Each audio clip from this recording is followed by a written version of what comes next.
سب سے پہلے ہوتی ہے خودداری. علامہ اقبال کی جو ساری شاعری، اس کا جو فلسفہ اگر آپ وہ پڑھیں، علامہ اقبال کے بہت پہلو ہیں، لیکن ایک پہلو جو تھا وہ غلام ہندوستان کے مسلمانوں کو جگانے کی کوشش کر رہے تھے.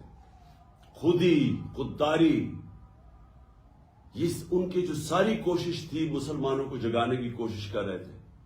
بتا رہے تھے کہ ایک زمانے میں آپ کیا تھے، شکوہ اور جواب شکوہ، کہ کہاں تھے آپ ایک زمانے میں اور کہاں آپ زمینوں میں پہنچ گئے.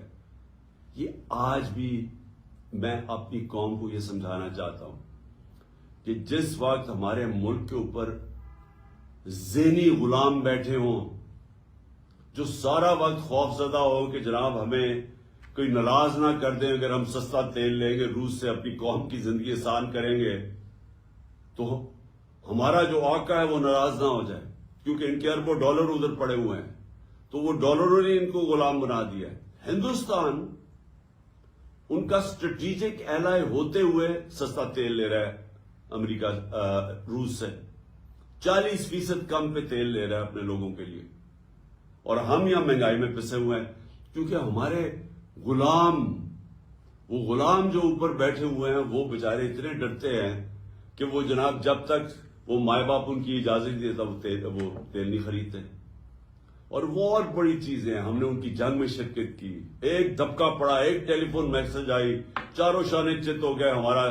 ہمارا جو اس وقت کا سربراہ تھا، اور اپنے 80,000 لوگوں کی قربانی دی کسی اور کی جنگ میں شرکت کر کے.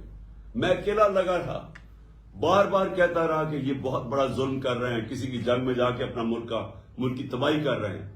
اور مجھے یہی لوگ، یہی میڈیا میرے پیچھے پڑ گئے کہ جی طالبان خان ہے، جی یہ وہ ہے، یہ پرو دہشت گرد ہے، کیونکہ یہ غلام ہے.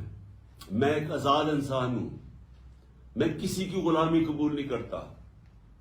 میں لا الہ الا اللہ میرے دل میں ہے، میں نے آج تک کبھی کسی کے سامنے نہیں جھکا، اور میں چاہتا ہوں کہ نہ ہی میری قوم، اور خاص طور پہ آپ جو ملک کا مستقبل ہے، اپنے آپ کو آزاد کر لیں. ایک قوم بنتی تب ہے جب وہ قوم فیصلہ کر لیتی ہے کہ ہم نے اپنے پیر پہ کھڑا ہونا ہے، ہم نے خوددار قوم، غیرت مند قوم بن کے رہنا ہے. دنیا تب عزت کرے گی پاکستانیوں کی جب پاکستانی اپنی خود عزت کریں گے. جب یہ ایک دنیا کا اصول ہے، کبھی اگر آپ نے اپنی عزت کروانی ہے دنیا سے، پہلے اپنی عزت خود کریں. جب آپ بیکاریوں کی طرح، کبھی وہ جو کہتا ہے کہ میں مانگنے تو نہیں آیا لیکن میں بڑا مجبور ہوں، تو جب آپ کا پرائم منسٹر جا کے اس طرح کی باتیں کرتا ہے تو اس کو تو خیر وہ تو بے شرم لوگ ہیں، ان کی تو عزت ہے ہی کوئی نہیں، چوروں کی کیا عزت ہوگی، لیکن وہ ساری قوم کی عزت ختم کر دیتے ہیں، ہر پاسپورٹ کی عزت چلی جاتی ہے. تو میں آپ کو جو آپ میرے فیوچر ہیں، یہ یاد رکھیں کہ یہ جو سب سے پہلے یہ بے شرمی کی زندگی گزارنی پڑتی ہے نا، ہاتھ پھیلا کے، جو اپنا پیسہ چوری کر کے ملک سے باہر بھیج دیتے ہیں، اربوں ڈالر کی پراپرٹیز میں وہاں رہتے ہیں بادشاہوں کی طرح، اور باہر لوگوں سے قرضے مانگ رہے ہیں کہ ملک چلانے کے لیے قرضہ چاہیے.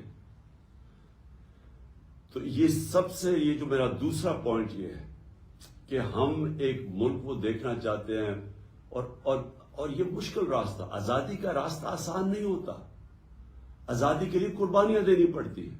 جو ملک آزاد ہوئے ہیں قربانیاں دی انہوں نے. اور ایک اور بات یاد رکھیں، آپ نماز میں صرف اللہ سے ایک چیز مانگتے ہیں کہ اللہ مجھے ان کے راستے پہ لگا جن کو تو نے نعمتیں بخشی ہیں، اس راستے پہ نہیں جو اپنی تباہی کے راستے پہ چلے گئے. جو تباہی کا راستہ ہے وہ کئی دفعہ آسان راستہ ہے، وہ لوگ بڑا آسان راستہ لیتا ہے، جی ہم ایڈ لے لیں گے، دیکھیں جی محنت کریں گے نہیں، ایڈ لے لیں گے تو پیسہ آ جائے گا، تو چلے جی ہم اپنا ملک تھوڑی دیر کے لیے چلا لیں گے. یہ تباہی کا راستہ ہے. جو آپ کی عظمت کا راستہ ہے، جو آپ اللہ سے مانگتے ہیں ہر روز نماز میں، وہ مشکل راستہ ہے، وہ نبی صلی اللہ علیہ وسلم کا راستہ ہے. وہ آسان راستہ نہیں تھا ان کا.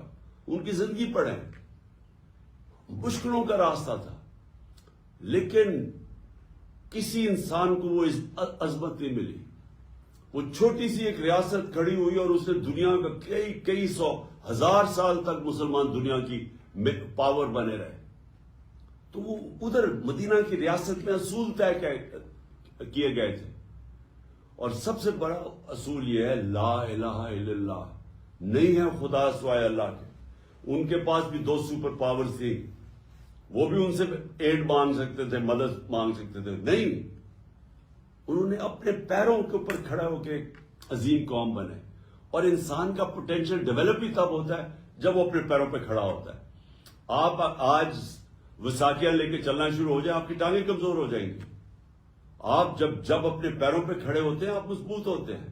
آپ جتنا مشکلوں ریزسٹنس ویٹ اٹھاتے ہیں آپ کے بازو تکڑے ہو جاتے ہیں. ذہن بھی ایسا ہی ہے اور قوم بھی ایسی ہوتی ہے، مشکلوں سے نکل کے قوم بنتی ہے. تو یہ میرا دوسرا پوائنٹ ہے کہ ہمیں وہ پاکستان بنانا ہے جو کہ اپنے پیر پہ کھڑا ہو، جو کبھی کسی کے سامنے نہ جھکے.